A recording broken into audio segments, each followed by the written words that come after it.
To say China burst onto the competitive swimming scene in the early 90s would be one hell of an understatement. The team walked away from the 1994 World Swimming Championships in Rome with 12 shiny gold medals and 5 new world records.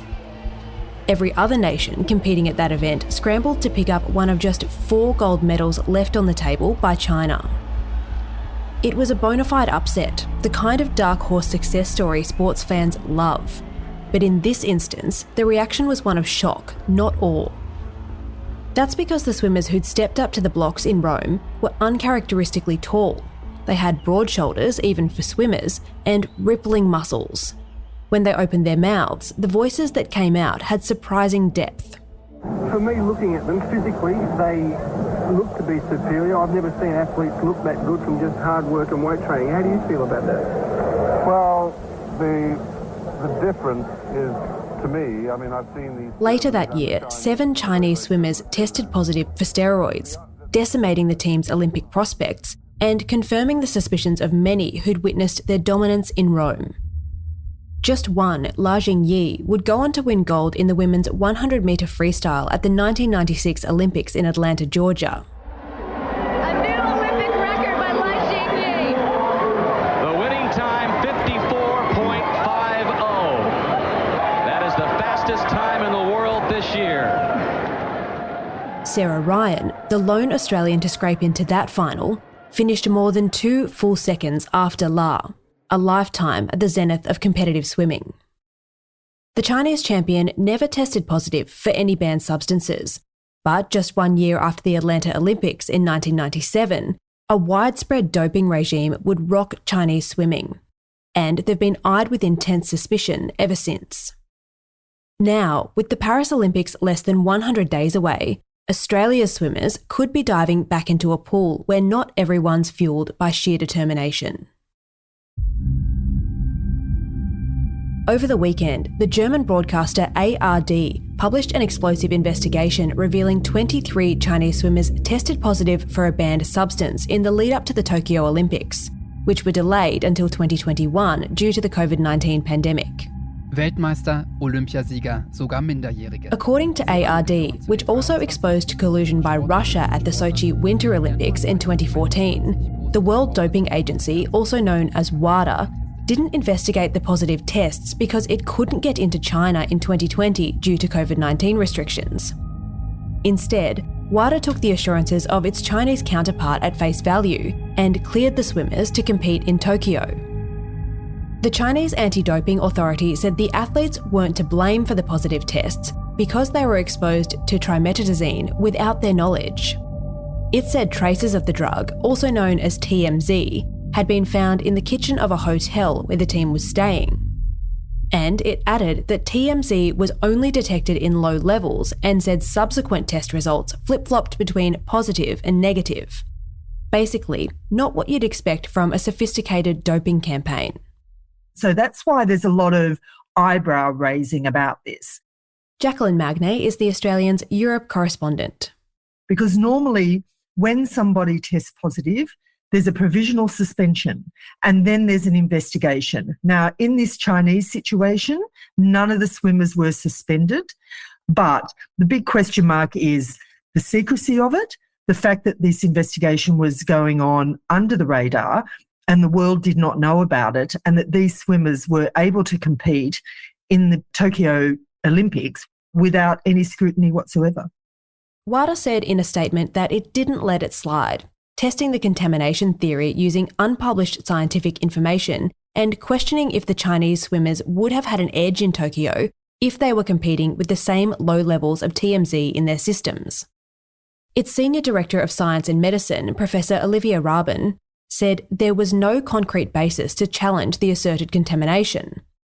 But the lack of transparency around the doping debacle has shaken the sporting community's confidence in WADA. The chief executive of the United States Anti-Doping Authority, Travis Tygart, didn't mince his words. He said those involved in, quote, burying the tests must be held accountable to the fullest extent of the law.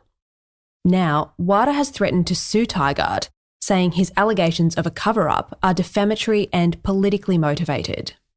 I think for the credibility of WADA that they do need to reopen it, and they need to show what investigations they undertook. And of course, the difficulty is that there's no evidence anymore, is there? It happened several years ago during COVID. No one could get in the country. It couldn't be really looked at on the ground at the time. So there is this difficulty of going back, and WADA could probably say that. But they do need to show in quite detail what they did and what this external legal advice was for them not to proceed with an independent investigation, because they're blaming lawyers and saying, well, we were told that we didn't need to do this. Well, WADA is full of lawyers. I'm sure they can make their own opinion about whether it's appropriate or not to launch an investigation, because they launch investigations all the time. So why hasn't this been applied to the Chinese? Is it because of the numbers? The sheer numbers of investigating 23 cases is quite extraordinary and would be costly. But for WADA's integrity, they really need to show what they did and when and how to really put this criticism to bed. According to the New York Times, several of the athletes caught up in the scandal went on to win medals at the Tokyo Olympics. Among them was women's butterfly champion Zhang Yufei, who won gold in the women's 200 metres and the women's 4x200 metres freestyle relay, as well as a couple of silvers. All smiles, celebrations for Zhang. She's won gold in the 100, gold in the 200. She'll be a hot favourite come July when she'll face Australia's most successful Olympian ever, Emma McKean, in the pool. The revelations come at a curious time for Australia's champion swimmers. They've just served up some absolutely cracking performances at the Australian Swimming Championships on the Gold Coast. Now it's all eyes on Paris. So for all the athletes involved, it's just a dreadful situation. We have to take faith that there is an independent testing agency which is separate to WADA now. So I think we can take some comfort in that the testing regime under the independent testing agency is robust and is independent and is following the rules. It's more the question of WADA about the reporting of them and investigating them further. So there is these two different agencies that have two different roles now. The Chinese are tested like the Australians, so I think that they are hopeful that Australians are tested constantly, so they have to believe that the Chinese are also being tested constantly. So they have to have confidence, and hopefully they do have that confidence that they are swimming in the same conditions as all their competitors. Coming up, why WADA's secrecy is raising eyebrows.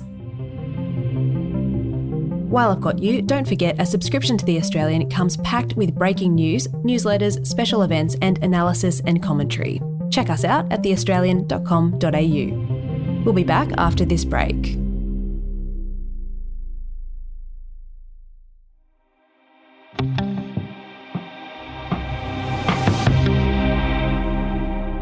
In 2019, before China's national swimming team would be rocked by this latest doping scandal, Australian 400-metre freestyle champion Mac Horton took a stand.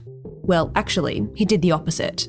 The athlete refused to stand alongside Sun Yang in a medal ceremony following the 400-metre freestyle at the World Championships in South Korea. Horton's quiet protest at the World Swimming Championships reportedly earned him a standing ovation in the athletes' village later that day.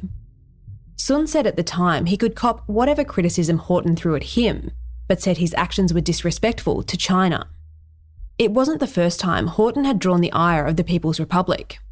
In 2016, Horton called Sun a drug cheat and, to add insult to injury, snatched the gold medal out from under him in the final of the men's 400-metre freestyle final at the Rio Olympics. Horton's got enough in this, I think. It's going to come down to the touch. It will be.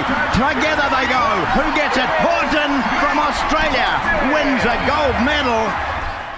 Horton was upset about the 3-month ban Sun received in 2014 after he tested positive for TMZ, the same drug that's now wreaking havoc on world swimming.